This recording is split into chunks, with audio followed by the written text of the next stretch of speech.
Kallëzim penal ndaj ministrit në detyrë të financave Hekuran Murati ka ngritur komuna e Prishtinës. Përveç Muratit ka ngritur kallëzim penal edhe ndaj 3 zyrtarëve tjerë të kësaj ministrie.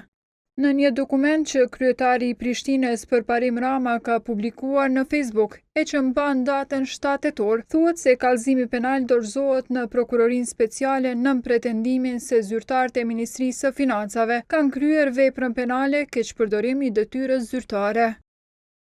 Hekuran Murati, shihemi në prokurori. Sinqerisht shpresoj që përgjigja jote ndaj institucioneve të drejtësisë të jetë më e përgjegjshme se sa ajo e kryetarit tënd të partisë, që kanë një vit që nuk i përgjigjen thirrjeve zyrtare të prokurorisë. Kjo tregon mjaft mirë se si e trajtoni ju shtetin dhe qytetarët. Hekuran, punëtorët dhe qytetarët e kryeqytetit nuk duhet të mbesin pa paga e pa shërbime, vetëm sepse ju keni zgjedhur t'i përdorni për të shantazhuar opozitën.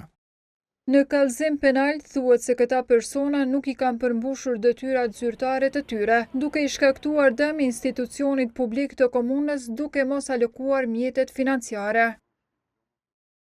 Në këtë mënyrë kundërligjshëm dhe në kundërshtim të hapur me interesin publik të qytetarëve të kryeqytetit, kanë bllokuar projektet e investimeve kapitale, subvencionet dhe mallrat dhe shërbimet, duke rrezikuar edhe shërbimet shëndetësore, shujtat e fëmijëve në institucionet parashkollore dhe në mësim tërditor, si dhe dëm financiar për shkak të tarifave të mira lëndëve të dërguara në përmbarim.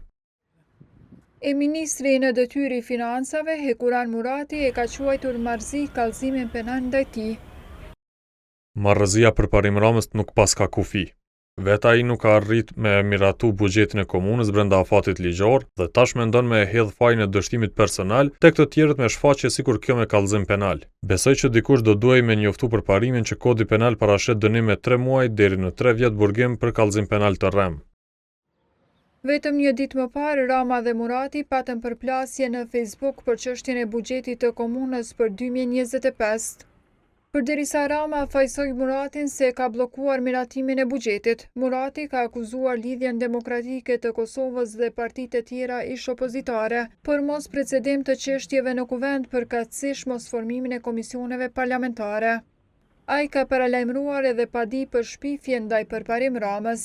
Qeveria bashkë me projekt buxhetin për vitin 2026 ka proceduar në kuvend edhe buxhetin për vitin 2025 për 3 komunat Prishtinë, Gjilan dhe Zubin Potok, por në mungesë të komisioneve ato kanë mbetur pa u shqyrtuar.